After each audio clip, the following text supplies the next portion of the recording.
오늘 이 시간에는 우리가 은혜를 입으면 이라는 제목을 갖고 하나님 말씀을 증거하도록 하겠습니다. 우리가 은혜를 입으면 정말 중요한 내용이죠. 왜 제가 이런 제목을 갖고 나왔느냐?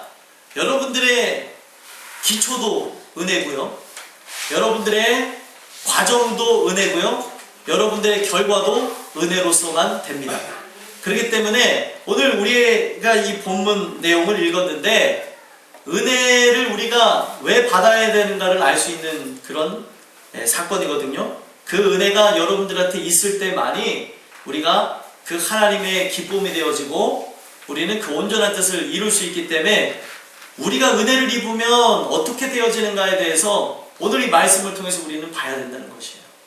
여러분들 본문을 읽으셨는데 오늘 본문을 살펴보면 지금 여러분들이 잘 아시는 다윗 왕이 자신의 그 아들이었던 압살롬이라고 하는 왕자에게 난을 당하게 되어지는 거예요. 왕자의 그 난으로 인하여서 지금 아버지인 다윗 왕이 왕궁에서 쫓겨나가는 상황에 이르게 됩니다. 그 왕궁에서 쫓겨나가게 되는 그 상황을 통하여서 어떻게 보게 되어지면 이 왕권의 상징이고 힘의 상징인 언약궤를 가지고 나가야 되는데 오늘 말씀의 주인공인 다윗은 언약궤를 가져가지 아니하고 그 자리에 도로 놓으라고 얘기합니다. 이 사독 제사장도 자기의 생각에는 이 다윗 왕이 하나님이 함께 하시는 자니까 하나님이 함께 한다는 상징인 언약궤와 함께 나가야 된다고 얘기를 했는데 이 다윗 왕은 반대로 이거를 그냥 그 자리에다가 두라고 얘기합니다. 그러면서 하는 얘기가 여호와 앞에서 은혜를 입으면 도로 나를 인도하사 내게 그 궤와 그 계신대를 보이시리라. 내가 은혜를 입게 되어지면은 내가 지금 왕궁에서 쫓겨나가는 신세이지만 하나님의 은혜가 입혀지면 내가 어그러졌던 장소, 내가 하나님을 찬양했던 장소, 내가 어떻게 보면은 이 모든 부분에서 함께 했던 이 장소로 돌아오게 될 것이다 라는 얘기를 했다는 거예요. 그리고 또 하나의 의미심장한 말을 하는데 26절에 그러나 그가 이와 같이 말씀하시기를 내가 너를 기뻐하지 아니한다 하시면 종이 여기 있사오니 선히 여기시는 대로 내게 행하시옵소서 하리라. 하나님 앞에 모든 걸 맡기겠다는 거예요. 자신의 왕권까지도 자신의 생명까지도 하나님 앞에 맡기겠다는 겁니다. 오늘 우리가 이 내용을 통해서 다시 한번 확인해 봐야 되는 것은 이 다윗 왕은 자신의 왕권에 관심이 없었어요. 그러니까 자신의 지금 기본적으로 해야 되는 그 모든 상황에 대해서의 관심이 없었다는 것을 설명해 주는 겁니다. 근데 오늘날 많은 사람들, 그리스도인이라고 하는 많은 사람들은 어떤 모습이 있냐면은 마치 이 다윗 왕이 왕권에 대해서 관심을 안 갖는 것처럼 관심을 갖지 말아야 되는데 어쩔 수 없이 자기의 인생에 대해서 관심을 갖게 되어집니다. 아, 나란 존재는 무엇인가? 나는 과연 무엇인가? 나는 어떤 길을 걸어가야 되는가? 왜 나는 이렇게 행동을 하며 살아야 되는가? 나는 등 자기의 어떻게 보면 실권을 주장합니다. 이게 사람이에요. 그리고 우리 삶 속에서 가장 중요한 이 왕권과 함께 더불어서 인간에게 꼭 필요한 먹는 것과 입는 것과 마시는 것에 대해서 우리는 그 주권을 내가 가지려고 하는 모습이 있다는 거예요. 그런데 이 다윗 왕은 그 모든 것에 이 왕권 하나를 포기하는, 왕권에 관심이 없는 모습을 통하여서 자기의 그 모든 부분에서 내가 이 자리에 앉아있는 것도, 내가 이 자리에서 먹는 것도, 이 자리에서 마시는 것도, 입는 것도, 모든 것도 그 하나님의 은혜를 입지 않으면은 이 모든 것은 의미가 없다는 것을 설명해 준다. 여러분들이 정말 중요한 것은요, 밥을 먹잖아요. 밥을 먹어도 내 마음이 공허한 상태에서 밥을 먹으면 이게 코로 들어가는지 입으로 들어가는지 모릅니다. 그렇지 않아요? 경험을 안 해보신 분들은 모르는데 밥을 먹어도 이게 먹는 거냐 마는 거냐 이렇게 하고 또 밥을 먹는 게 어떤 이유냐고 물어보면은 이래요. 아유, 내가 죽지 못해 사니까 먹는 거지 내가 그냥. 네, 사람들은 그렇다는 거예요. 오늘 우리의 살아가는 그 삶 속에 하나님이 주신 은혜 가운데의 의미를 발견하지 못하면은 오늘 우리의 살아가는 그 삶이 굉장히 힘이 들고 어렵고 그리고 고난 속에 살아갈 수밖에 없다는 겁니다. 저는 이 다윗이 자신의 왕권에도 관심을 갖지 아니하고 자신의 생명에도 관심을 갖지 않는 모습, 오직 그 하나님의 은혜에만 그 관심을 갖는 이 모습을 통하여서 여러분들에게도 내 인생의 모든 부분은 은혜로부터 시작하고 은혜로부터 나아가게 되어지고 은혜로부터 마치게 된다는 것을 기억하게 되는 여러분들과 제가 됐으면 좋겠습니다. 그 은혜가 함께 있을 때만이 먹는 것도 의미가 있는 것이고요, 마시는 것도 의미가 있는 것이고, 그 은혜가 있을 때만이 입는 것도 의미가 있는 거예요. 여러분들이 정말 이 중요한 것이 무엇이냐면, 사람이요 기본적인 것을 행하며 산다 하더라도 그 마음이 깨어진 상태에서 무언가를 하면서 살아가게 되면은 의미를 두지 못한다는 거예요. 내가 어떤 것을 하든지 간에 내가 정말로 좋은 자리에 가 있을지라도 마음이 깨어진 상태에서는 그 어떤 것도 누릴 수가 없다는 겁니다. 제가 여러분들 앞에 이 세상 것을 누리라는 차원에서 말씀을 드리는 것이 아니라 기본적으로 세상의 것을 하면서 살아갈 수밖에 없는 여러분들의 삶 속에서 내가 주시는 은혜가 없으면은 먹는 것, 마시는 것, 입는 것이 의미가 없고요, 여러분들이 하는 일 자체가 의미가 없어진다. 이해가 되십니까? 네, 의미가 없어지는 그런 삶으로 나가게 된다면 다람쥐가 쳇바퀴 돌아가듯이 우리 인생은 사이클이 이렇게 돌아가면서 하루하루 살 때마다, 아침에 눈을 뜰 때마다 내게 생명 주신 하나님을 감사함으로 눈을 뜨는 것이 아니라 아침에 눈을 뜰 때마다 아휴, 공감이 가시는 분들이 좀 계시는 것 같은데, 아침에 눈을 뜰 때마다 아이고 그러면서 눈을 뜨고 세수를 하고 나간다는 거예요. 여러분들, 우리가 진짜로 이 세상에서 노역을 하는 것처럼 살아가고 이 땅에서 진짜 이 괴로움 속에 살아간다 하더라도 의미가 있는 것이 무엇이냐면, 여러분들은 언약 백성이에요. 하나님이 여러분들에게 천국을 약속하셨기 때문에 내가 진짜로 이 굴레에서 벗어날 수가 없이 살아가며 이 굴레에서 괴로움 가운데 살아간다 하더라도 여러분들과 저는 내가 바라보는 것이 이 땅이 아니기 때문에 감사함이 넘쳐야 된다는 거예요. 이 삶을 보면은 감사가 나온 사람이 거의 없습니다. 하나님을 바라보게 되어질 때 감사가 나오는 것이죠. 하나님을 바라보지 않고서는 자꾸 내 자신을 보잖아요. 마귀가 하는 게 뭐냐면 내 자신이에요. 그래, 너는 할 수가 없어. 그만둬. 뭘 하냐? 아유, 됐어. 예? 때려쳐. 예? 왜 웃으세요? 때려쳐. 왜 그런다는 거예요? 예? 아유, 너는, 야, 이게 너희가 할 수 있을 것 같아? 그만둬. 너는 안 돼. 마귀는요, 나를 자꾸 집중하게 하면서 그렇습니다. 그러나 하나님의 언약 백성은 뭐냐면, 그래? 나는 안 돼. 이제 알았어? 나는 안 되는 사람이야. 그렇기 때문에 난 주님만 본다. 주님을 바라볼 때 성경은 뭐라고 얘기하고 있냐면, 그분 안에, 그분을 바라보는 것, 그분을 바라보게 되어짐으로 그분 안에 속하는 것이 내가 할 수 있는 모든 힘과 능력의 근원이 된다고 얘기하고 있어요. 내가 그분 안에 속할 때 할 수가 있게 되는 거예요. 그러나 나를 바라보면서 내가 이 모든 것을 주관하면서 하게 되어지면은 자그마한 것도, 늘 하면서 나아갔던 것도 할 수가 없는 게 우리 인생이라는 거예요. 왜요? 하나님은 그걸 무너뜨려야 하나님의 존귀함을 알게 되기 때문에 무너뜨리시는 거예요. 내가 그것을 통해서 극복하게 되어지면 다른 교회에서 극복하게 되는 사례들이 있을 수 있습니다. 왜냐하면 그 사람들은 어떻게 보면은 하나님의 주시는 은혜 가운데에 나아가는 게 아닐 수 있기 때문에 자기가 극복하게끔 두실 수도 있어요. 그러나 하나님의 백성은 자기가 극복하게 못하게 하십니다. 이 말을 잘 이해하셔야 돼요. 여러분들이 이거를 잘못 이해하시면, 그러면 나는 뭐 아무것도 하지 말라는 건가? 아무것도 하지 말라는 것이 아니라 어떤 것을 하든지 간에 주체가 하나님이 주시는 힘과 능력으로 하셔야 된다는 거예요. 그것을 내가 공급받아서 할 때만이 나란 존재는 없어지는 거예요. 내가 가는 길이다, my way, 내가 이것을 내가 하는 것이지 라고 생각하게 되면은 이뤘을 때 내가 주장할 것이 생겨나는 거예요. 아, 하나님 그래도 은혜로 된 것이 아니잖아요. 은혜만으로 아니잖아요. 제가 했으니까 그렇죠. 내가 움직일 수 있는 것조차, 성경에는 내가 어떤 생각을 갖는 것조차 하나님이 주셔야 된다고 얘기하고 있어요.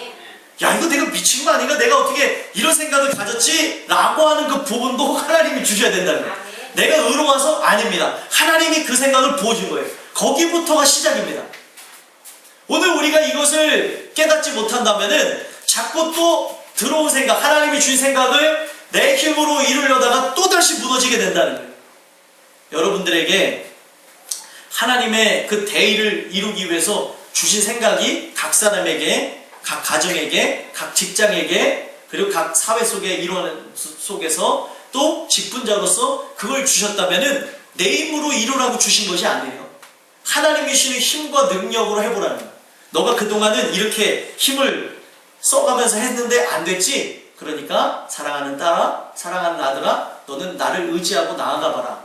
그러면은 내가 주는 힘과 능력으로 하게 하리라. 하나님께서 그렇게 말씀하신다는 거예요. 근데 이 모든 부분에서 내가 주권자가 돼서 하다 보면 결과는 맨날 똑같습니다. 맨날 똑같아요. 우리는 결단하고 힘을 쓰다가 또 무너지게 되고, 결단하고 힘을 쓰다 또 무너지고, 중요한 거는 이것이 어떻게 되어지게 되냐면 쭉 해서 나가면 되어지는데 계속되는 실패는 내 마음을 황폐하게 만들고, 그 황폐해진 이 마음이 어떻게 하게 되어지냐면 나중에 하나님을 향해서 불신하게 되어지고, 그 불신하게 되는 그것이 나를 완악하게 만드는 것으로 인해서 우리의 삶은 점점점 하나님하고 반대된 삶으로 나가게 된다는 거예요. 결과는 그런 모습으로 나가게 될 것입니다. 하지만 이 과정에서부터, 시작에서부터 오늘 우리가 은혜가 시초가 되어야 된다, 이 은혜가 기초가 돼서 나가야 된다는 것 기억하시면서 하나님 앞에 간구하고 나가신다면, 생각을 풀어넣어 주시는 게 하나님이잖아요. 그 생각을 이행하게 하시는 것도 하나님이시라는 걸 보게 하실 거라는 거예요.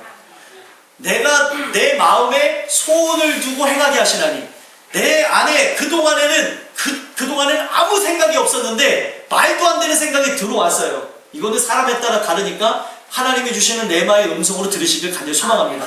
말도 안 되는 거를 저보고 하라고 그 마음을 주셨어요. 근데 그것을 내가 거기서 듣고 왔을 때, 야, 이거 말도 안 되지, 왜 나한테 이런 마음을 주실까?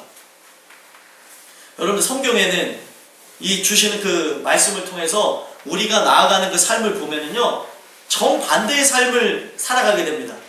세상에서는 인정받아야 되고, 세상에서는 자꾸 자기를 드러내야 되고, 어떻게 보면은 정해준 그런 각본대로 나가야 되지만, 하나님이 인도하시는 인생은 정해진 각본이 아니에요.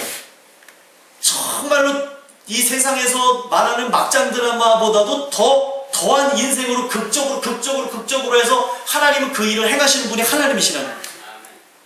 여러분들, 오늘 이 주시는 이 말씀을 통하여서 여러분들이 진짜 은혜 가운데에 하나님이 주시는 그 은혜로 말미암아 그 누구보다도 드라마틱한 인생을 살아왔다 할지라도 그 결론이 예수 그리스도로 종지부를 찍게 되는 은혜가 있었으면 좋겠습니다. 지금 다윗의 삶이 그런 거예요. 그가 왕이 되었다고 했을 때 그 형 엘리압은 그를 시기하는 모습이 나옵니다. 너가 뭔데 전장에 와서 장난질을 치듯이 그렇게 하느냐? 라는 것이 그 장남 엘리압의 이야기였어요. 하지만 이 다윗은 장난을 치는 게 아니었고 진심이었거든요. 근데 엘리압이 다윗을 미워한 이유가 뭐냐면 자기가 기름 부음을 받아서 왕이 될 줄 알았는데 아니었던 거예요. 그러니까 그 다윗이 얼마나 믿겠습니까? 그러니까 그 마음에 이 엘리압은 어떻게 보면 자기 집에 여기에 왕이 될 사람이 있다고 해서 기름 부음을 하러 왔다고 했을 때 그 속에서 엄청난 기대를 한 거예요. 내가 왕이지, 내가 왕감이지, 그런 생각을 했다는 겁니다. 근데 어떻게 됐어요? 이 사람은 왕감이 되지 못했어요. 그리고 여기에는 아예 끼지도 못한 누구요? 다윗이 하나님이 택한 왕감이었습니다. 여러분들, 중요한 거는요, 다윗은요, 그 얘기를 들었는지 안 들었는지는 성경에 나오진 않아요. 그 왕이 되어지는 그 자리에, 기름 부음을 받는 자리에 아버지가 오라고 했는지 안 오라고 했는지는 나오진 않습니다. 그러나 중요한 거는 그 아버지조차 다윗이 왕이 되어질 왕감이라고 하는 부분에서는, 말이 좀 이상해요. 왕감이라고 해서, 그 왕이라고 하는 그 왕이 될 사람이라고 하는 것에는 아버지도 생각조차 하지 못했었다는 거예요. 왜요? 자신의 기준으로 봤을 때는 왕이 될 사람은 장남이고 또 차남이고 그 밑에 셋째고 그런 모습이었을 거라는 거예요. 근데 여러분들 보세요. 그 엘리압이 그 안에 자기는 왕이 되고자 하는 마음이 있다 보니까 다윗이 꼴사나온 거예요. 저놈이 아주 자기가 기름 부음을 받더니만 전장에 나와서 어린 놈이 저렇게 행동을 해? 어쭈 저거 봐라. 엘리압 속에는 그런 마음이 있었습니다. 그러나 이 다윗은요, 왕이 되고자 하는 마음에서 전장에 나와서 그런 말을 하고 사람들의 인기를 끌려고 한 것이 아니라 오직 그 하나님이 그의 인생의 주인이 되셔서 함께 하시는 그 부분에서 이해할 수가 없는 거예요. 만군의 여호와가 우리와 함께 하시는데 저 할례도 받지 않은 저 녀석들에게, 저 사람들에게 왜 우리가 굴하며 살아야 되냐는 거예요. 야, 이것을 통해서 하나님이 하나님 되는 것을 보여줬으면 좋겠다. 그런 마음을 갖고 나갈 때 하나님은 이 다윗에게 기회를 주시는데, 보세요. 하나님이 어떻게 역사하시는지를 여러분들이 보셔야 되는 게, 다윗은요, 인간의 눈으로 봤을 때는 전투에 준비된 자가 아니었습니다. 왜요? 갑옷이 맞았어요? 안 맞았어요? 안 맞았어요. 뭐 아무것도 들고 나갈 수가 없어요. 그냥 소위 말하면은 뭐 반바지 반팔로 나간 거예요. 반바지 반팔에 그들의 문화를 보니까, 그들의 문화 보니까 쪼리를 신고 다녔대요. 정확한 용어인지는 모르겠어요. 나막신 비슷한 걸 신고 나가서 싸우러 나갔어요. 전장에 누가 그렇게 나가냐는 거예요. 그리고 여기서 늘 쓰던 여기 조약돌 하나 들고 와서 던졌는데 골리앗이 쓰러져 죽었어요. 그걸 통해서 설명해 주는 게 뭐냐면, 하나님께서는 우리 눈으로 봤을 때 강한 자들을 통해서 하나님의 일을 하는 것이 아니라 하나님의 마음에 합한 자를 통해서 일하신다는 거예요. 다윗은요, 전혀 왕에는 관심이 없었습니다. 오직 누구에만 관심이 있었어요? 하나님에게만 관심이 있다 보니까 그 하나님 앞에 그 관심 있는 자이기 때문에 왕권이라는 것을 갖게 되어진다 하여도, 왕의 권세를 갖는다 하더라도 나를 너무나 사랑하기 때문에 그가 자신의 의를 드러낸 일이 없을 것이다 라고 생각해서 하나님은 그를 왕으로 택하신 거예요. 그의 모든 성향과 이 모든 것을 하나님께서는 아시기에, 실제로 이 다윗은 그 왕이 되는 그 과정에서 자기가 자기의 힘으로 왕이 되고자 해서 명성을 얻고자 해서 한 것이 아무것도 없었다는 거예요. 그때 이후로, 골리앗을 죽이게 된 사건 이후로부터 자기의 장인어른이 자기를 죽이려고 하는, 사울왕이 장인어른이에요.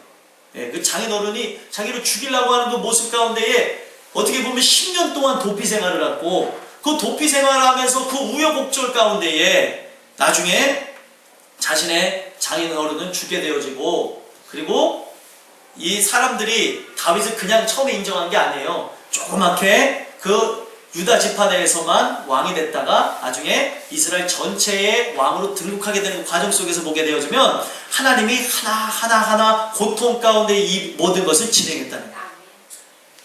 제가 어떻게 보면 성경 외에 다른 얘기하는 걸 싫어하는데, 어떤 사람이 노래 잘하는 가수 중에 임재범이라는 가수가 있습니다.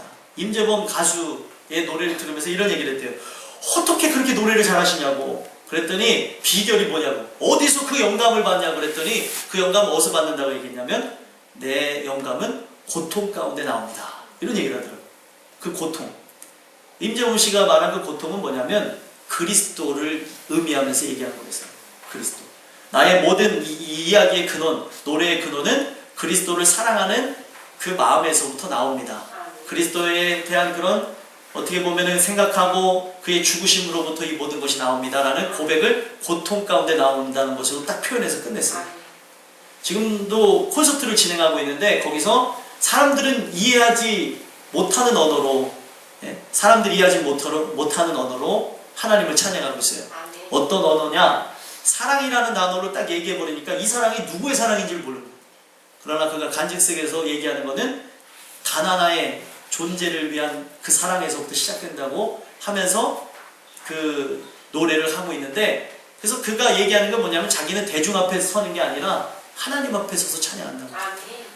그러니까 그 모든 부분을 보면 고통 가운데에 그 사람은 이 모든 근원이 나온다고 얘기하고 있어요. 여러분들의 삶에 고통이 있잖아요. 그 고통의 그 중심에 그리스도와의 연합이 없으면 그거는 그냥 고통일 뿐이고, 삶의 우여곡절 속에서 일어나는 고통일 뿐이고, 그 고통을 주님과 함께 연합해서 나간다면 그 고통을 통하여서 여러분들의 인생에 하고자 하는 하나님의 메시지와 하나님의 뜻이 이루어지고, 하나님의 그 회복하심과 하나님의 귀한 뜻들이 이루어지게 된다. 인간의 힘으로 할 수 있는 것들이 아니죠.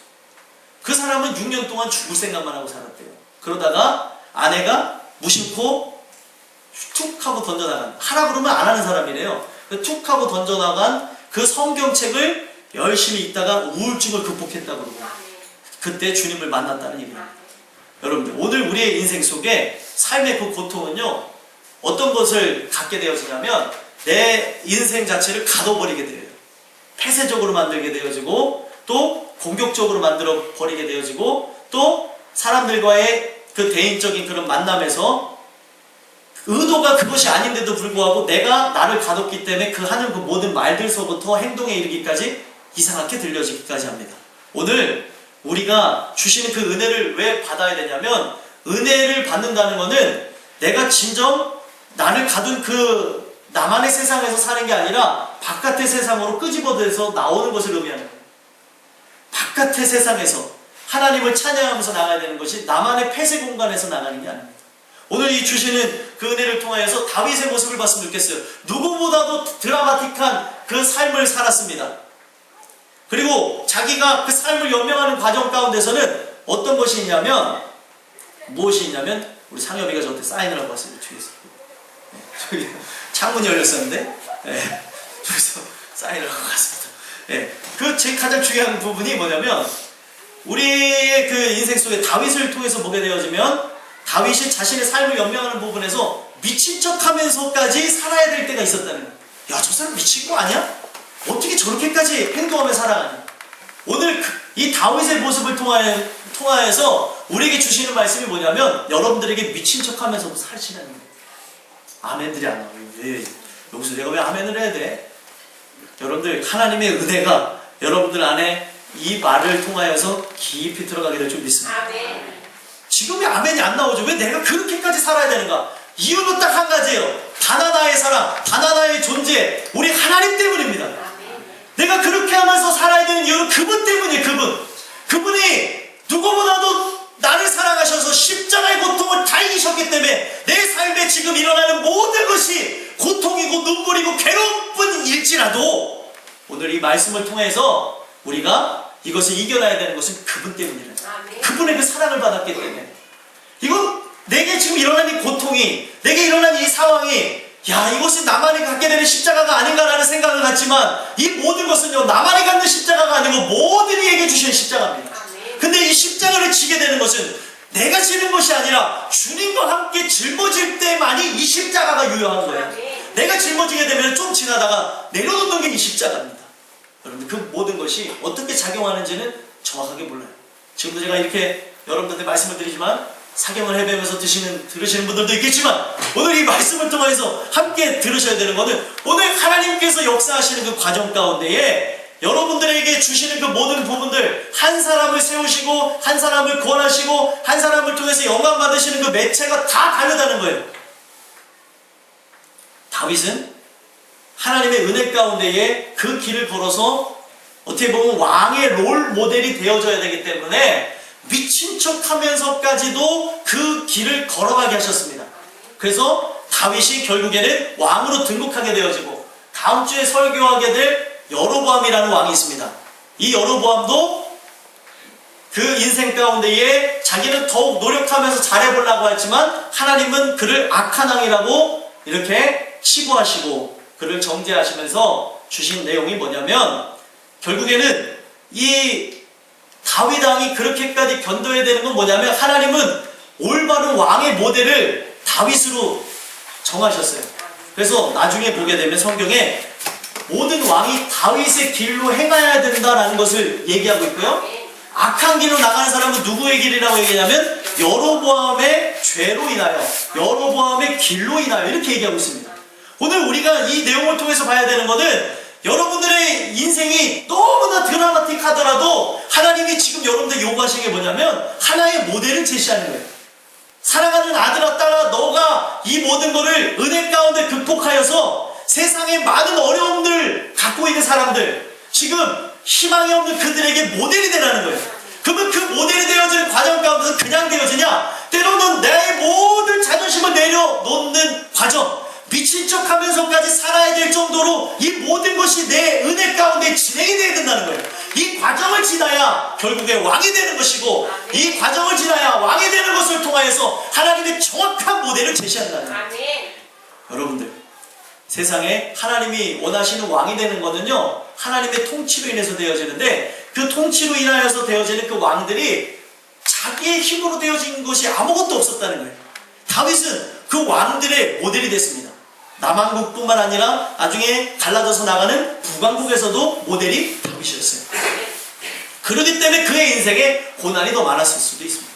여러분들의 인생에 고난이 많다고만 불평하지 마시고 원망하지 마시고, 하나님께서 이걸 통하여서 이 주시는 은혜, 나는 극복할 수 없다니까요? 나는 할 수 없다니까요? 우리는 한 발짝도 뗄 수가 없습니다. 인정하셔야 돼요. 나는 못해. 이게 맞아요. 이제 나는 못하니까 누가 하게 하실 걸 기대해야 돼요. 하나님이 나를 만드시는 것서부터, 또 내가 속해 있는 직장, 사회, 그리고 가정, 그리고 이 교회에서까지 모든 것 하나까지 하나님이 하실 때를 기대하면서 나가신다면 하나님께서는 이 모든 것을 내려놓은 여러분들을 통해서 귀한 일들을 행하실 거라는 거예요. 아멘이십니까? 여러분들이 갖고 있는 그 의, 내가 뭔가를 해보겠다는 것을 내려놓지 않는 이상 모든 부분에서는 우리의 인생에 평화라는 것, 평탄이라는 것, 그리고 형통이라는 것을 볼 수가 없습니다. 하나님이 감옥에 집어넣으시면 감옥에 들어가는 대로, 종으로 삼으시면 종으로 삼는 대로, 너란 존재는 없어져라 라고 하면서 그렇게 인도하심에 있다면 그런 존재대로 나가다 보면은 하나님의 인도하심 속에 그 모든 것이 발화하여서 정확한 때가 이르게 되면은 그것이 하나님의 형통 가운데에 결국에 요셉을 만들게 되어지고, 또 다윗을 만들게 되어지고, 하나님의 인물들을 만들게 되어졌다는 겁니다. 오늘 여러분들이 이 말씀을 들으셔야 되는 이유는 딱 한 가지예요. 하나님 앞에서의 형통은 무엇이냐? 우리 인생에 고난이 없다는 게 아니에요. 고난은 늘 있습니다. 감옥에 갇힌 것 같은 답답함도 있고요. 그리고 이거를 왜 내가 해야 되는가? 라고 생각할 정도로 내 자신이 죽어져 없어져야 되는 종의 모습까지도 내려가는 게 있습니다. 하지만 거기서 끝난 게 아니에요. 하나님은 그 모든 과정을 통해서 어떻게 하셨어요? 모든 과정을 통해서 하나님이 이 모든 일을 진행하셨기 때문에 형통케 하셨더라 라고 얘기합니다. 형통케 하셨더라. 형통하게는 은혜를 주셨대요. 근데 우리가 생각하는 형통은 뭐예요? 만사형통하게 없어서 그러면은, 이 만사형통이라고 하는, 우리 교회 다니는 사람들이 의미하는 만사형통의 의미를 제가 말씀드릴게요. 만사형통의 의미가 뭔지 아세요? 운수 대통하게 해주세요. 그러나 하나님 편에서의 만사형통은 뭔지 아십니까? 고난이 찾아와도, 문제가 찾아와도, 애통이 찾아와도 그곳에 하나님이 계시니 그분만으로 만족합니다. 그분의 뜻을 이루시옵소서. 이게 만사형통이에요. 잘 되는 게 형통이 아닙니다. 눈으로 보였을 때 안 되는 과정이라 해도 이걸 통해서 이루시고자 하는 하나님의 계획이 이루어지는 게 형통이에요. 사람들은 이게 어떻게 형통이냐? 사람들은 그게 뭐냐? 라고 얘기하지만 그게 뭐냐? 그것이 어떻게 만드냐? 라고 하는 그 일을 통하여서 나를 만들고 계시고, 내 남편을 만들고, 내 아내를 만들고, 내 자녀를 만들고, 내 부모를 만들고, 우리 교회를 만들고 계신다는 거예요. 여러분, 우리 교회가 모여서 나눔을 시작하면은요, 이 나눔이 폭발할 것 같아서 제가 나눔을 못 시킵니다. 이유가 뭔지 아세요? 각자 이야기 시작하면 눈물바다가 될 것 같아서 제가 얘기를 못하게 하는 거예요. 그거를 아셔야 돼요. 서로가 제가 보면은 다 각자의 그 눈물과 애환 속에서 사투를 벌이면서 나가고 있습니다. 이게 어떤 것이냐면, 오늘 하나님이 나를 만들어 가시는 과정이에요. 아이들 없을 것 같아요? 꼬맹이들도 다 있습니다. 그리고요, 여기에 처음 나오셨다고 해서 없을 것 같아요? 다 있어요. 지금 나만이 싸워나가야 되는 그 과정들. 각자가 다 맞이하고 있습니다. 오늘 이 주시는 은혜 가운데 여러분들과 제가 기억해야 되는 건 뭐냐면, 이 모든 것 하나, 내가 생각했을 때 돌려놓고자 하는 것, 내가 이제 얻고자 하는 것, 모든 부분에서 바뀌어지고자 하는 것, 이 모든 것의 핵심은 은혜입니다. 그 은혜를 입으면, 지금 왕권이 떠나가는 그 자리에서도 하나님의 은혜를 입으면 다시 내가 이 괴를 보고 돌아올 것이라는 거예요. 그러나 은혜가 없으면 결국에 어떻게 되죠? 내가 이 괴를 보지 못하고 이 초소로 돌아오지 못할 것입니다. 그것이 만약에 하나님의 뜻이라면 내가 그냥 받겠습니다. 이게 정말 믿음의, 어떻게 보면은 은혜를 받은, 그 주신 은혜로 말미암아 믿음을 가진 자의 모습이라는 거죠. 오늘 여러분들과 저는 어떤 모습입니까? 내가 어떻게 해서든 쥐어지려고 그러고 어떻게 해서든 끌어안으려고 하는 건 좋습니다. 하지만 이거를 내가 모든 걸 쥐고 있을 때 이것은요 결국에 빼앗기게 되는 것이고, 내가 모든 것을 취하려고 할 때 이 모든 것은 결국에 무너지게 되어졌습니다. 모든 것 하나하나. 여러분들이 제가 말씀드린 영역은 포괄적이에요. 모든 것 하나하나, 어떻게 보면 하나부터 열까지 하나님이 인생에 개입하지 않으면 무너질 수밖에 없는 게 우리 인생이에요. 여러분 주시는 그 은혜를 통해서 여러분들의 삶을 돌아보게 되는 귀한 은혜가 있게 되기를 간절히 소망합니다. 그렇기 때문에 은혜가 중요한 거예요. 이 은혜를 입으면이라는 단어를 원문으로 보게 되면 어떤 단어냐면은 주의 눈이 나를 향하여서 호의를 베푸시면이라는 말씀으로 되어 있습니다. 주의 눈이 나를 향해서 호의를 베푸시면. 호의를 베푼다는 게 뭐예요? 좋게 생각한다는 거죠. 내가 지금 상황이 이렇고 또 저런 모습이 있고 이렇게 되어졌을지라도 하나님의 눈이 나를 향하여서 좋게 생각하시고 나를 긍휼히 여기시면, 그 안에 긍휼히 여기시면 결국에는 이 모든 상황을 바꿔나갈 수가 있다는 거예요. 하나님이 이 모든 걸 키를 쥐고 계신다는 겁니다. 여러분들 오늘 우리가 이 내용을 통해서 함께 보셔야 되는 것은 이 모든 것 하나하나까지 하나님의 손에 달려있는 것을 봅니다. 네. 저희 집안의 얘기를 잠깐 해드리면 저희도 아직 아기가 없잖아요. 아직 아기가 없는데 집안 내력이 아기가 늦게 태어나는 집안이에요. 그래서 저희 형님이 딱 10년 만에 아들을 낳습니다. 그럼 그 아이가 어떨까요? 얼마나 귀하겠어요, 그렇죠? 그래서 너무나 귀하기 때문에 한 번도 땅에 내려놓지도 않고 형수님이 키웠대요. 너무나 귀해서 이 아들이. 근데 그게 한 번도 내려놓지 않고 키우고 너무 사랑했던 그것이 그 아이의 모든 부분을, 만약에 잘못한 부분이 있으면 혼을 내기도 하고 이렇게 해야 되는데 용인해주고 가다 보니까 원치 않는 모습으로 나가는 거예요. 내가 이 아이를 사랑했는데 이 결과는 이게 무엇인가라고 할 정도로 그렇게 되어졌고, 집안에 어떻게 보면은 10년 만에 태어난 아들인데 그걸로 인하여서 기쁨은 잠시뿐 저희 형님과 형수님이 고난을 갖게 되는 그 상황까지 이르게 됐어요. 왜냐하면 이 아이가 하는 행동이 남들하고 다른 행동을 자꾸 하니까 사람들이 목회자의 목회자의 이 자녀가 왜 저런 모습을 갖고 있느냐서부터 사람들이 이제 손가락질하기도 하고 또 정죄하기도 하고 또 그 아이에 대해서 이제 생각 없이 하는 그 말들이 엄청난 상처가 된 거예요. 근데 얘기를 들어보니까 사랑해서 한 그 모든 것이 오히려 독이 되는 것을 몰랐고 지금 이 상황에서는 손을 쓸 수가 없는 거예요. 제가 말씀드리는 자세한 내용 말씀 못 드리겠지만 이 모든 부분에서 이 아이를 보면은 제 조카지만 괜찮은 걸까라고 생각할 정도로 그런 모습이, 심한 모습이 있었어요. 그랬을 때 저희 형수님이 결단 내린 게 뭐냐면, 모든 거 방법이 없구나, 내가 아무리 어떻게 해도 달라질 게 없구나 해서 3개월 동안 눈물을 흘려가면서 아들을 놓고 작전 기도를 했대요. 그랬더니 제가 3개월 전에 그 아이를 보고 3개월 후에 이 아이를 봤는데, 이 아이는 얼마나 대단하냐면 저희 조카는 예배 시간에 그냥 뛰어다녀서 예배를 드릴 수 없게 되었습니다. 소리를 지르기도 하고 하는 그런 모습들. 나중에 만나시면 또 제가 이랬다고 얘기하시면 안 돼요. 뭐 그랬었다면서요? 아이고. 바뀌었다며 축하드려요. 그래도 나중에 좀 불려갑니다. 너 도대체 무슨 얘기하고 다니냐? 예? 그런 거 되게 싫어하는 집안이니까. 그런데 제가 솔직하게 말씀을 드리는 거예요. 근데 3개월 동안 눈물 흘려가면서 기도했더니 하나님이 그 아이를 만지시는데, 제가 어제 보고 기적적이라고 생각했던 거는 저희 형이 어제 와서 은혜를 듬뿍 받아가지고 돌잔치를 부흥회를 하셨어요. 돌잔치 부흥회를 막 설교를 하고 막 예배를 딱 드렸는데 이 아이가 처음부터 끝까지 예배를 드리더라고요. 그리고 앉아서 밥을 먹고, 앉아서 밥을 먹지도 못하는 친구예요. 근데 바뀌었어요. 그래서 제가 축하드린다고, 도대체 무슨 일을 하셨는데 그랬냐고 그랬더니 너무 간단하겠지만 3개월 동안 작전 기도했어요. 그러니까 하나님이 저 아이를 만지더라고요. 무식해 보이죠? 답답해 보이죠? 이게 말이 안 되는 것 같죠? 여러분들 인생에 우리가 생각했을 때 내 손을 떠났다고 생각하는 그 순간부터 시작되게 될 게 기도입니다.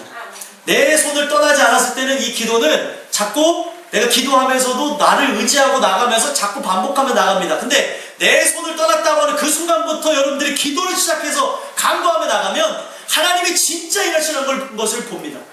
그 일하시는 걸 보니까 다시금 그 하나님에 대해 기억하고 그 하나님에 대한 감사가 회복되어지고 그것으로 인하여서 그 모든 부분에서 성숙되어지는 신앙인의 모습을 저희 형님과 형수님에게 주셨다. 오늘 여러분들의 삶 속에도 마찬가지입니다. 내가 생각했을 때는 이 말도 안 되는 일들이 벌어졌어요. 내 손을 떠난 것 같아요. 그때부터가 시작이에요. 하나님이 이제 일하시고자 기다리는 시간입니다. 이제 기도하시고 그 하나님 앞에 매달리시면 그 어떤 일이라고 한다 하여도 하나님께서는 하시고자 하면은 무에서 유를 창조하신 하나님이 뭘 못하시겠냐. 아멘들은 집에 가서 하셔도 상관이 없지만 네. 오늘 이 말씀을 통하여서 여러분들의 삶 속에 모든 부분에서 내가 가졌던 그런 인간적인 희망 끝났다고 하는 그 시점이 여러분들의 시점이라면 이제부터 시작이라는 걸 기억하시게 되기를 소망합니다. 아, 이제 하나님이 하시겠구나. 근데 하나님이 하시게 하는 방법은 딱 한 가지예요. 내가 말씀을 듣고 그 담대함을 갖고 믿음으로 기도할 때 그 하나님이 일하십니다.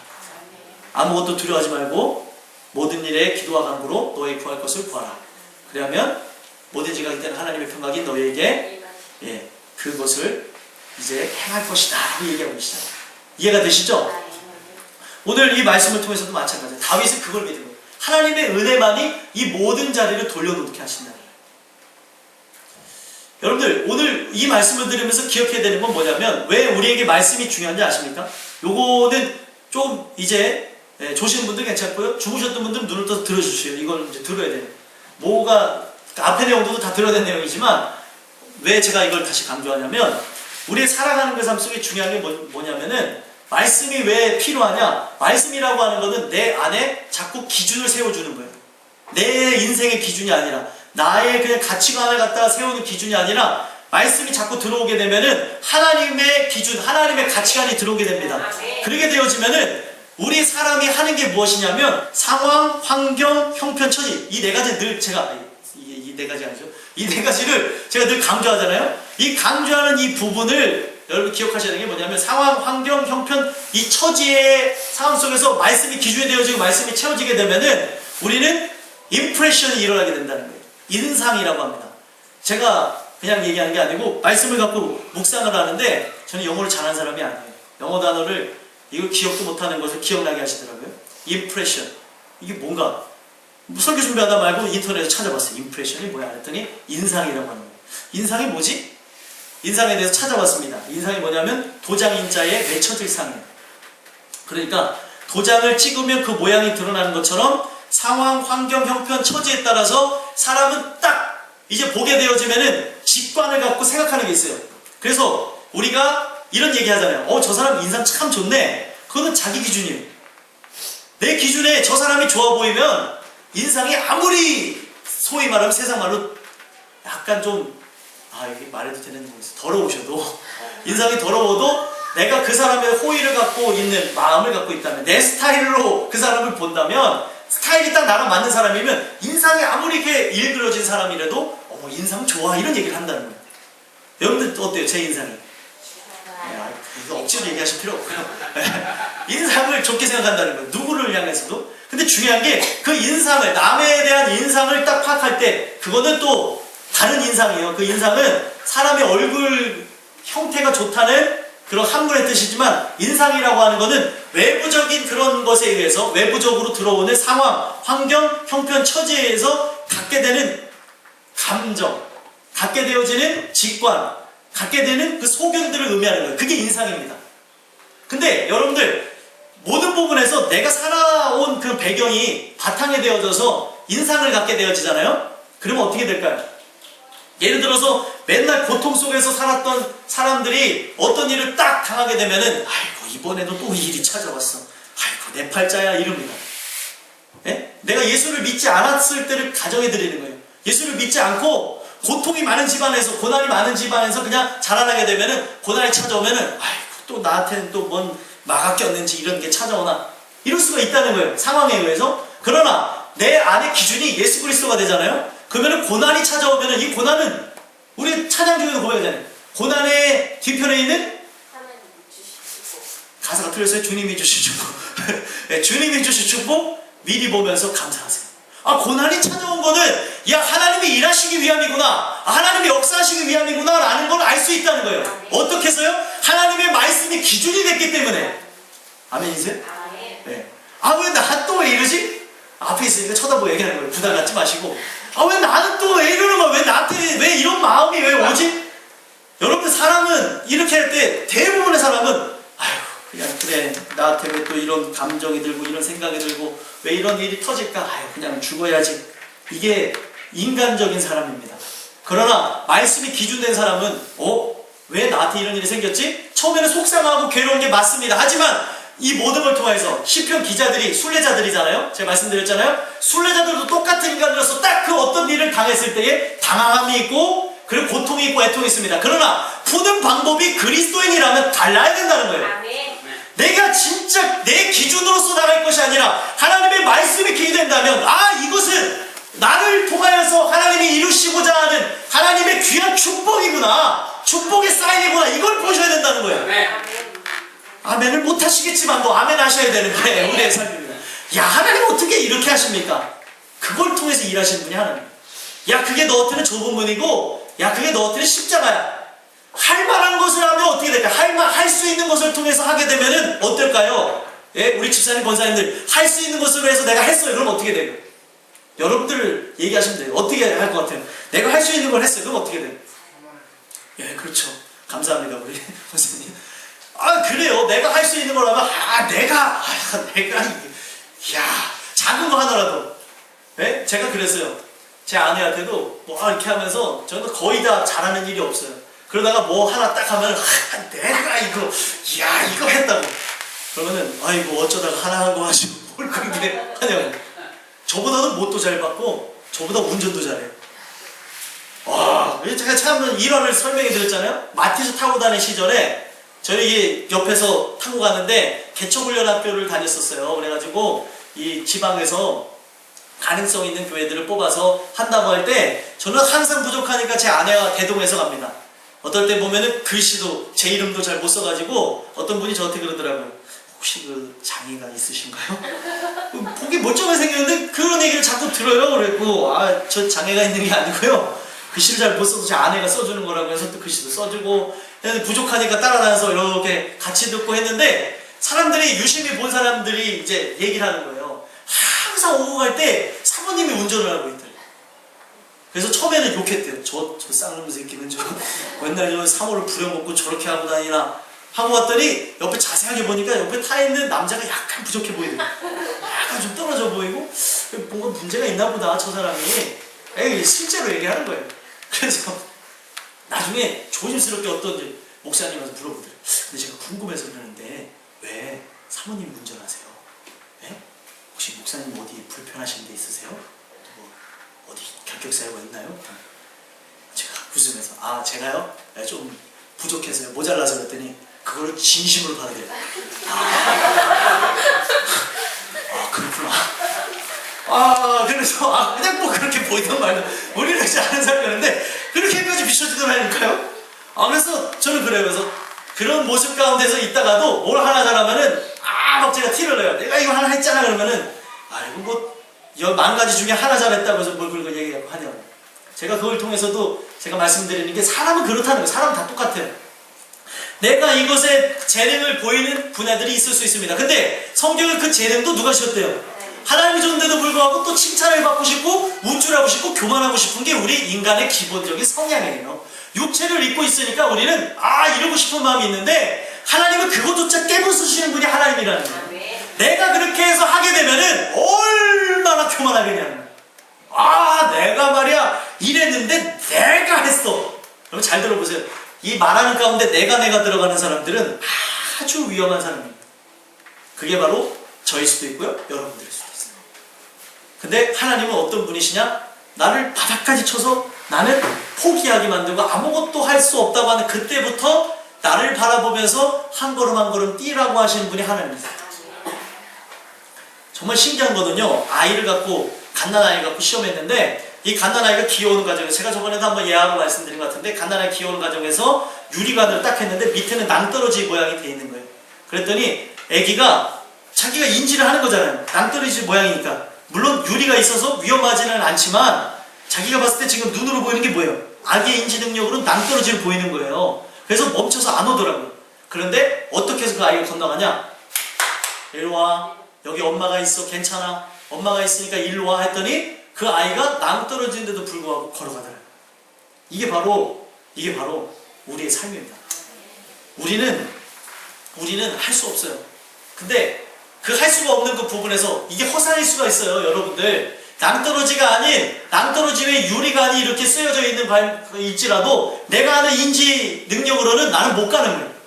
근데 오늘 그 부분에서 우리가 한 걸음 한 걸음 뛰며 나가는 거는 내 앞에 계신 그 아이가 의지하는 엄마처럼 내 눈앞에 보이시는 그 하나님을 의지하면서 내 눈으로 보는 것도 낭떠러지만 한 걸음 한 걸음 기어서 가는 게 인생이라는 거예요. 한 걸음 한 걸음 기어서 가는 게 우리의 걸어가야 될 삶이라는 겁니다. 야, 이제 이걸 어떻게 해야 되나? 그때부터 하나님이 하시는 거예요. 내가 하나님을 바라보게 되어지면 내 앞에 보여지는 것이 낭떠러진다고 한들 그곳으로 가게 되는 은혜가 있을 줄 믿습니다. 이게 좁은 문이고 좁은 길. 좁은 문은 인간의 기본 생각으로 들어갈 수 있는 문이 아니에요. 좁은 길도 마찬가지입니다. 미치지 않고서 그 길을 걸어갈 수가 없는 길이 바로 좁은 문, 좁은 길입니다. 오늘 이 주시는 이 말씀을 통해서 이 다윗에게 그 은혜를 입으면이라고 하는 그 단어가 왜 중요하냐면, 이 다윗은 이 모든 것을 돌리시는 분도 하나님이고 바꾸시는 분도 하나님이시고 걷게 하시는 분도 하나님이신 걸 알았기 때문에 내게 은혜가 입혀졌을 때만이 이걸 돌아볼 수가 있게 된다는 거예요. 올 수가 있다고. 오늘 여러분들 살아가는 삶 속에 어그러진 것 같고 문제가 있는 것 같습니까? 그 은혜를 받은 오늘 이 순간부터 다시 여러분들 시작할 수 있다는 것을 기억하셨으면 좋겠어요. 내게 여러분들의 은혜가 입혀진다면 그 은혜만이 오늘 다시 한 걸음을, 그동안 후퇴했던 걸음을 뛰게 하는 그런 역사가 일어나게 된다는 거예요. 믿음의 사람은 절대 뒤로 후퇴함이 없습니다. 전진하게 되어지는데, 전진하게 되어지는 것은 그 아이 앞에 엄마가 있었던 것처럼 우리 앞에 그 표대이신 그리스도가 계시기 때문에 그것을 향해서 나갈 수 있게 되는 거예요. 내 힘으로 할 수 없습니다. 주시는 그 은혜를 간구하면서 나갈 때 이 모든 것이 가능하다는 것을 기억해야 되는 은혜가 있었으면 좋겠습니다. 여러분들, 우리는 그렇기 때문에 말씀이 기준이 되어져야 돼요. 그 기준이 되어졌을 때 상황, 환경, 형편, 처지, 내가 원하지 않았던 그 모든 것이 딱 터졌을 때, 어떤 사람은, 충만한 사람은 내 앞에 징계가 딱 떨어졌어요. 그러면은 어떤 걸 생각할까요? 하나님의 징계가 임했어요. 그럼 어떤 걸 생각할까요? 말씀이 기준된 사람은, 네? 징계가 딱 떨어지게 되면 어떤 걸 생각해요? 만약에 내 앞에 문제가 빵 터졌어요. 앞에 계시니까 받는 벌이라 생각하시고, 네. 내 안에 문제가 빵 터졌어요. 그럼 어떤 생각이 들어요? 네? 옛날에는 교회 다니기 전에는 문제 터지면은 인생을 비관만 했었어요. 근데 문제가 딱 터졌어. 내가 견디기 어려운 일이 딱 터졌어. 어떤 생각이 들어요? 울라고 준비하지 마시고, 네? 네. 딱 어떤 물이 딱 터지면은 생각나는 게, 내가 말씀이 기준되어지면 어떤 일이 일어나냐면, 자그마한 거 하나를 경험해도, 제가 죽다가 살아났잖아요. 교통사고 나서. 내가 하나님 앞에 범한 죄는 있을까 하고 또 돌아보게 되어지고, 하나님이 여기서 의도하시는 게 무엇인가 생각하게 된다는 거예요. 예전에는 사고가 나면은 이거는 세상 사람들 말로 내가 소위 말하면 뭐가 없어서 이런 일이 생겨났지 라고 생각하겠지만, 말씀이 기준된 후부터는 하나님이 하시는 일에는 우연이 없습니다. 모든 것은 하나님의 주관 가운데서 일어나시는데 왜 이런 일을 행하셨을까? 행한 이유가 무엇인지 찾게 된다는 거예요. 말씀이 기준되게 되면. 내가 징계를 딱 얻어맞았어요. 그러면 내 안에 죄가 있는 것은 아닌가? 아니면 하나님이 의를 끄집어내기 위함이신가? 아니면 이것을 극복함으로써 하나님 영광 받기를 원하시는 것인가? 돌아보게 된다는 거예요. 자, 제가 이런 말씀을 드리는 거는 계시록에 보면 이런 말씀이 있습니다. 계시록 2장 한번 볼까요? 끝났습니다. 좀 길은 거를 용서해 주시고, 계시록 2장, 요한계시록 2장 1절에서부터 7절까지 보겠습니다. 400페이지, 신약 400페이지, 우리 한 목소리로 한번 읽어보겠습니다. 요한계시록 2장 1절에서부터 7절 읽어보겠습니다. 시작. 에베소 교회 사자에게 편지하라. 오른손에 있는 7별을 붙잡고 7금 촛대 사이를 거니시는 이가 이르시되, 내가 내 행위와 수고와 내 인내를 알고 또 악한 자들을 용납하지 아니한 것과 자칭 사도라 하되 아닌 자들을 시험하여 그의 거짓된 것을 내가 드러낸 것과 또 내가 참고 내 이름을 위하여 견디고 게으르지 아니한 것을 아노라. 그러나 너를 책망할 것이 있나니 너의 처음 사랑을 버렸느니라. 그러므로 어디서 떨어졌는지를 생각하고 회개하여 처음 행위를 가지라. 만일 그리하지 아니하고 회개하지 아니하면 내가 내게 가서 내 촛대를 그 자리에서 옮기리라. 오직 내게 이것이 있으니 내가 니골라당의 행위를 미워하는도다. 나는 이것을 미워하노라. 귀 있는 자는 성령이 교회들에게 하시는 말씀을 들을지어다. 이기는 그에게는 내가 하나님의 낙원에 있는 생명나무의 열매를 주어 먹게 하리라. 아멘. 이기는 그들에게는 뭘 준대요? 생명나무의 열매를 주어 먹게 한대요. 근데 여러분들, 제가 이 말씀을 준비하면서 주시는 말씀이, 이 말씀은요 사실 어제 준비된 말씀이 아니고, 이 말씀은 아시죠? 저번 주에 이미 나온 거, 그리고 저번 주에 나온 것도 아니고 이미 태초 전에 주신 말씀입니다. 왜요? 우리에게 필요해서. 말씀을 보시면은요, 에베소 교회에서 에베소 사람들이 했던 게 무엇입니까? 지금 행위와 수고와 인내를 알고 악한 자를 용납하지 않고 거짓 사도들을 몰아내고 참고 자신의 이름, 하나님의 이름을 위하여서, 그리스도의 이름을 위해서 견디고 게으르지 아니한 것을 아신대요. 그런데 4절에 책망할 것이 있대요. 뭐요? 너의 처음 사랑을 버렸대요. 이 처음 사랑을 버렸다는 건 첫사랑을 버렸다는, 우리 그렇게 해석을 하는데 처음 사랑이 아니라 그 하나님을 향한 그 뜨거운 마음이 지금 떨어졌다는 거예요. 그래서 첫사랑 회복 어떤 부분에서 맞지만, 오늘 지금 나의 그 열심을 돌아보게 하는 것이죠. 나의 어떻게 보면 갖고 있는 마음들이, 내가 진짜 그리스도의 사람이라면 지금 내가 가지고 있는 이 모습과 이 마음이 같은지를 보라는 거예요. 너의 안에 있는 초심이 그리스도로부터 시작된 거라면 지금 현재도 그리스도로 인하여서 발안하여서 열매 맺는 삶이 돼야 된다는 걸 설명해 주는 겁니다. 근데 지금 그 모든 부분에서 여러 가지 외압에 의해서, 그리고 고통에 의해서 이 처음 사랑을 버릴 수밖에 없었다는 것, 정말 하나님께서는 아시지만 이것을 뭐라고 얘기하냐면 5절에 어디서부터 떨어졌는지를 생각하라는 거예요. 왜 내 마음이 떨어졌는지, 내가 교회를 향한 그 마음, 하나님을 향한 그 마음, 그리고 가정을 향한 마음, 직장을 향한 마음, 사회를 향한 마음, 내 아내와 남편을 향한 마음, 그리고 내 자녀를 향한 마음, 내 부모를 향한 마음이 어디서부터 떨어졌는지를 보라는 거예요. 이 말씀은, 여러분들, 하나님이 주시는 은혜는 내가 어디서부터 떨어졌는지를 보게 됩니다. 어디서부터 문제가 시작됐는지, 거기서부터 시작하라는 거예요. 거기서부터. 은혜는 무엇이냐? 그 은혜는 어디서는지를 이제 생각하고, 떨어졌는지를 생각하고 회개하여서 처음 행위를 가져요. 처음 행위, 모든 부분에서 다시 시작하는 그 모습으로 이 모든 걸 진행하는 겁니다. 이게 뭔지는 몰라요. 사람에 따라서 내가 공부하던 것을 그쳤다가 공부하는 것일 수도 있어요, 학생들에게는.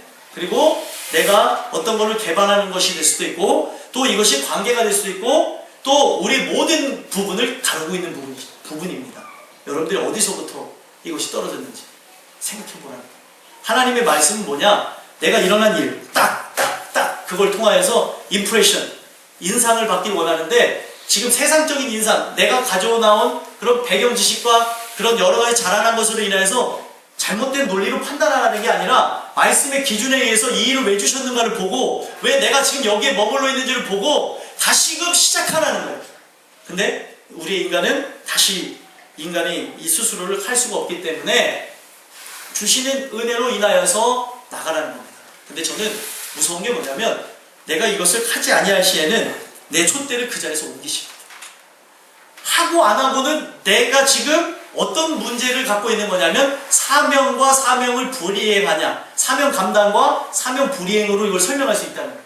여러분들에게 어떤 상황이 있는지 모르겠습니다. 하나님이 원하시는 부분에서는 포괄적이에요. 포괄적. 하나님에 대한 그 사랑뿐만 아니라 이웃에 대한 그 사랑까지도 다 동일한 것을 담고 있습니다. 그랬더니 6절에 얘기하는 게 뭐예요? 오직 내게 이것이 있으니 뭐를 미워한대요? 니골라당의 행위를 미워한대요. 근데 이것을 누구도 미워한대요?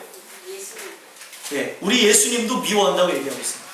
자, 보세요. 여기에 여기에 비밀이 있습니다. 내가 봤을 때 여러분들 원수를 사랑하는 게 뭐냐? 원수를 사랑하는 게 뭐냐면 내가 봤을 때 미워하는 게 맞아요. 하나님도 미워해야 될 것이 맞겠지만 우리가 그들을 그냥 미워하는 걸로 치부할 것이 아니라 니골라당의 행위 자체는 이 니골라당은 아주 어떻게 보면 다른 복음을 선포하는 사람들이었어요. 그러나 이 그들의 그런 죄악 자체는 미워하되 그 어떻게 보면은 그들의 죄를 주게 하는 그 대상을 향해서 미워하되 그들이 은혜를 입지 못한 그 부분에서는 긍휼을 갖고 나가라는 거예요. 그러니까 여기 키가 뭐냐면 니골라당의 행위를 미워하는 거 나도 미워하지만 그들에게 너가 가져야 될 행동은 뭐냐면 네가 그 은혜로 인하여서 변화를 됐던 것처럼 너가 은혜를 향해서 이 길을 걸어갔던 것처럼 그들에게도 같은 은혜가 있기를 바라면서 그대로 섬기라는 거예요. 그대로 끝까지 이 모든 걸 포기하지 말고. 자, 디도서 3장 마지막 이걸 보고 마칠게요. 자, 저번에도 한번 말씀드렸는데 신약 350페이지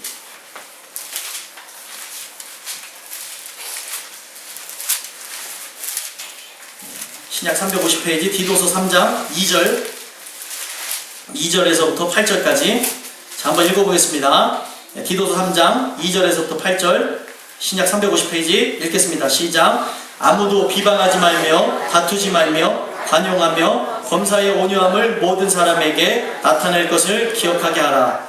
우리도 전에는 어리석은 자요 순종하지 아니한 자요 속은 자요 여러가지 정욕과 행락의 종노릇한 자요 악독과 투기를 일삼은 자요 가증스러운 자요 피차 미워한 자였으나 우리 구주 하나님의 자비와 사람 사랑하심이 나타날 때에 우리를 권하시되 우리가 행한 바 의로운 행위로 말미암지 아니하고 오직 그의 긍휼하심을 따라 중생의 씻음과 성령의 새롭게 하심으로 하셨나니 우리 구주 예수 그리스도로 말미암아 우리에게 그 성령을 풍성히 부어주사 우리로 그의 은혜를 힘입어 의롭다 하심을 얻어 영생의 소망을 따라 상속자가 되게 하려 하심이라. 이 말이 미쁘도다 원하건대 너는 이 여러한 것에 대하여 굳세게 말하라. 이는 하나님을 믿는 자들로 하여금 조심하여 선한 일을 힘쓰게 하려 함이라. 이것은 아름다우며 사람들에게 유익하니라. 아멘. 자, 불신 이웃에 대한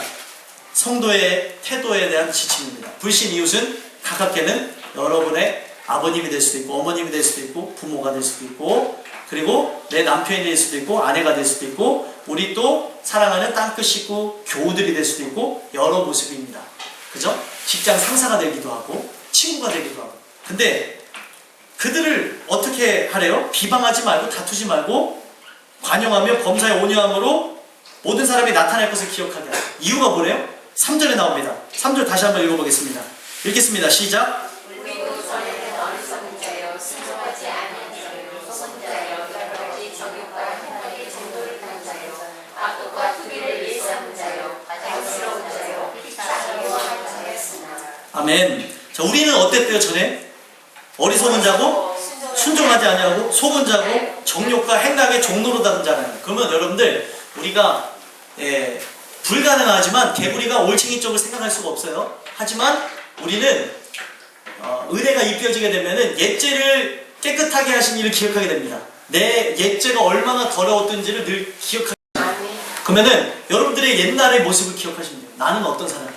또 현재 은혜 받고 있는 여러분들 자신을 또 보시면 되고. 근데 이것이 똑같이 뭐예요? 우리에게 은혜가 입혀졌으니까 변화가 일어난 것이지 그 사람들이나 나나 똑같다는 거예요. 내가 어떤 노력에 의해서 된 것이 아니고 은혜로 된 것이기에 바로 우리 자신이 하나님의 사람 사랑하심이 나타나게 되는 것으로 인해서 우리를 구원하시는 그 하나님의 의로운 행위로 말미암아 오직 하나님의 긍휼하심, 하나님이 나를 불쌍히 여기시는 것으로 인해서 중생의 씻음, 다시 거듭나게 되는 씻기는 역사와 성령의 새롭게 하심으로 새로운 피조물로 태어나게 됐다는 거예요. 그러면 이거는 우리에게 자랑할 것이 아무것도 없대요. 하나님이 그냥 나를 그렇게 바꾸신 거예요. 그러면은 내가 봤을 때 이해가 안 되는 모든 사람들, 여러분들, 어떤 분이 그랬대잖아요. 할아버지 할머니가 그 나오는 그 뭐예요? 그 프로그램에서 퀴즈 프로그램에서 남편을 어떻게 생각하시나요? 네 글자라고 그랬더니 뭐예요? 네 글자로 했더니 평생 왼수 뭐 때에 따라서 원수라고 하는데 평생 원수라고 이렇게 얘기를 했잖아요. 우리는 기초적인 것부터 보자고요. 사람 관계에서 내 주변에 있는 가장 가까운 사람. 성경에는요 원수는 멀리 있는 게 아니고 누구라 그랬어요? 네 집안 식구들 가족이 원수예요. 그 왜 그럴까요? 오늘 우리가 왜 원수가 되어지는지를 보게 되는 이유가 뭐냐면 은혜가 입혀지지 않으면 하나님이 미워하는 다 원수의 대상입니다. 심판의 대상이에요. 성경에는 진노의 대상이라 얘기하고 있습니다. 그러나 그 진노의 대상이 중요한 것은요 은혜가 입혀지게 되면 하나님의 긍휼하심, 아까도 말씀드렸죠? 은혜를 입었다는 게 뭐라고요? 주의 눈에 호의를 입었다는 거예요. 주의 눈이 나로 하여금 호의를 베푸시면 이라는 뜻을 갖고 있어요. 하나님의 눈이 나를 긍휼히 여기시고 나를 정말로 생각하셔서 변화시키기를 원하신다면 그 뜻이 나를 변화시킨다. 그것을 해서 내가 거듭나게 됐다면 오늘 봐야 되는 건 뭐예요? 나도 그렇게 되어졌는데 지금 상대가 어떤 모습으로 나아가든지 간에 우리는 비판할 자격이 없다는 거예요. 이해가 되십니까? 그것은 오직 죄를 미워하는 것 그것만으로 끝나야 될 것이지 그 사람을 볼 때에는 그 사람을 정죄하는 그 모습보다는 어떤 모습이기를 원하냐? 그 영혼을 위해서 함께 울어주고 가슴 아파하는 모습을 오늘 우리에게 요구하신다는 거예요. 그것을 갖고 나갈 때에 일어나지 못할 회복은 없다는 겁니다. 모든 부분에서 하나님의 역사하심을 통해서 다 살리신다는 거예요. 교회가 깨어져서 이당 싸워갖고 막 싸움이 일어나서 갈라졌을 때도 예수 그리스도가 주인 되면 회복되어져요. 모든 부분에서 마찬가지입니다. 그리스도가 주인 되어져서 말씀에 우리가 입각해서 살아가게 되면은 결국엔 내 생각이 깨어지는 날이 오게 됩니다. 그럼 그 생각이 깨어지는 그날이 오게 되면 모든 부분에서 우리는 이 땅에서 이 세상이 정말로 지옥과 같고 이 세상이 고통스럽다는 이 세상에서 주님을 모신 것으로 해서 하늘나라를 경험하게 되는 은혜가 있게 될 것이다. 하늘나라. 뭔 나라 얘기인가요? 주님을 모시게 된 그 한 사람을 통해서 하늘나라가 이루어지고 있습니다. 그게 바로 여러분들이었으면 좋겠어요. 은혜를 입은 자들. 은혜를 먼저 입은 것은요 내가 그들을 불쌍히 여기고 주님과 함께 이 모든 걸 진행하라는 그 차원에서 그렇습니다. 하나님도 그 부분을 미워요. 이 사람이 정말로 또 어떻게 보면 그 대상이 내가 갖고 있는 그 사건이 원수일 수도 있습니다. 하지만 이 모든 걸 통해서 얘기하는 거예요. 하나님도 그것을 싫어하지만 우리가 바라봐야 될 것은 심판자로서 비판의 날을 세울 것이 아니라 하나님이 오늘도 그들을 향해서 구원하시고자 하는 그 긍휼의 눈으로 모든 이들을 바라보길 원합니다. 그리고 그 구원은 하나님의 사람 사랑하심이 나타날 때에 사람이 변화된다. 어떤 사람이라고 할지라도 이 사람이 극악무도한 사람이라 할지라도 하나님이 터치하시면 변해요. 어떤 사람이라고 할지라도. 여러분들 자신을 향한 말씀이고 또 내 주변을 향한 말씀입니다. 이 말씀을 통하여서 여러분이 기도하셨으면 좋겠어요. 일단 나부터 하나님 나부터 이런 긍휼하심을 통하여서 내 안에 극악무도한 부분들 내 기준이 되어져서 내가 가지고 있는 그 가치관으로 이해하지 못하는 것들 내 인간의 힘으로 나가고자 하는 모든 것들이 깨어지게 하시고 부서지게 하시고 다시 태어나게 해달라고 기도하면서 나간다면 여러분들의 살아가는 삶 속에 이걸 통하여서 여러분들이 원하는 세상이 아니라 하나님이 원하는 그런 귀한 나라가 이 땅 가운데 임하게 될 줄 믿습니다. 예, 기도하겠습니다. 하나님